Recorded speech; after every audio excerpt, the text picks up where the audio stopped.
मी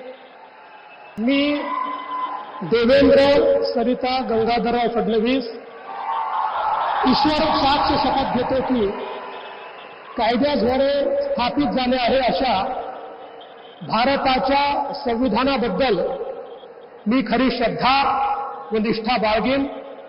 मी भारताची सार्वभौमता व एकात्मता उन्नत राखीन।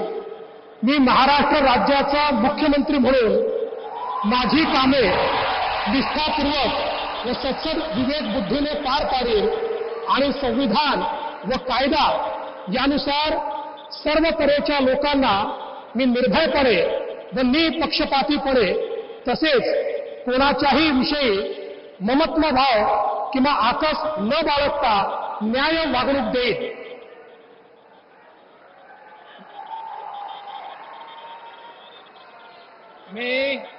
मी देवेंद्र सरिता गंगाधरराव फडणवीस ईश्वर साक्ष शपथ घेतो की महाराष्ट्र राज्याचा मुख्यमंत्री म्हणून माझ्या विचारार्थ आणली जाईल किंवा मला ज्ञात होईल अशी कोणतीही बाब असा मुख्यमंत्री म्हणून माझी कामे यथायोग्य पार पाडण्यासाठी आवश्यक असेल ते खेरीज करून एरवी मी कोणत्याही व्यक्तीला किंवा व्यक्तींना प्रत्यक्षपणे व अप्रत्यक्षपणे कळवणार नाही किंवा त्यांच्याकडे उघड करणार नाही।